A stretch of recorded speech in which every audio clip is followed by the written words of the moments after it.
Fiancé left me due to my cancer diagnosis. I left her destitute. This story begins 4 years ago, and while the sting has faded, the memory remains vivid. We dated for 4 years, and I thought we had a great relationship. We were both established professionals, each with our own homes in the same neighborhood, and both had daughters living with us. Her daughter was 11, and mine was 16 when we met. We had plans to marry, build a house, and raise our daughters together. She had recently been diagnosed with a neurological disease that would eventually require her to use a wheelchair, so we were designing a home that would be ADA friendly. I invested around $30,000 into her house, doing landscaping and construction to increase its resale value. We had an agreement that I would be paid upon the sale of her home, but I never pushed for it. Fast forward 6 months. We were looking at properties and finalizing drawings for our new home when I started feeling unwell.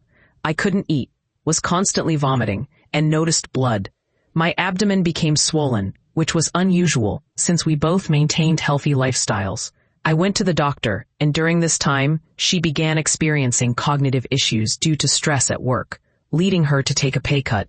After a month of tests, I learned I had a golf ball-sized tumor in my stomach and would need chemotherapy. As I began treatment, she spent more time at my place, helping me out. I suggested we sell one of our homes and move in together until our new house was built. I had good insurance and a long-term illness plan, which would ease our financial burden. But shortly after that conversation, she grew distant. Her daughter stopped spending time with mine, and she made excuses to avoid seeing me.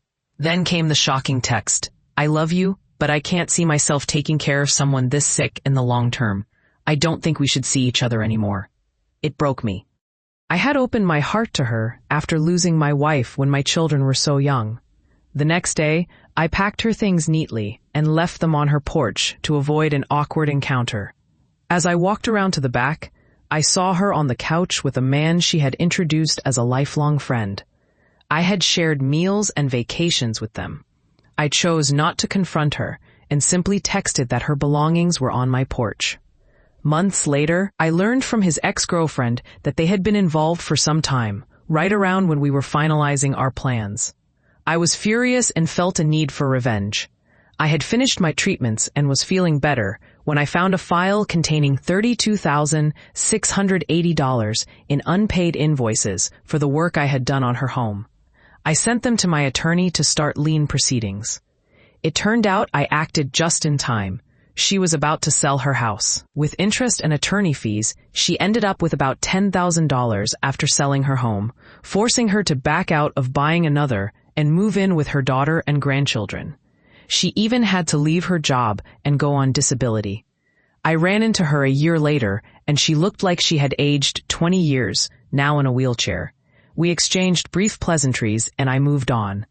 A few days later, her younger daughter reached out, wanting to hang out. I gave a vague answer and continued with my life. Then her ex called to apologize for how she left me. I thanked her for the call, but kept it short. She started texting me, and after a few weeks, she asked if we could rekindle our relationship. I replied, I can't see myself taking care of someone so sick in the long term. Remember the box on your porch? Did you think your friend brought that over from my house? Good luck to you. Goodbye. Sometimes I feel a twinge of guilt over this, but not often.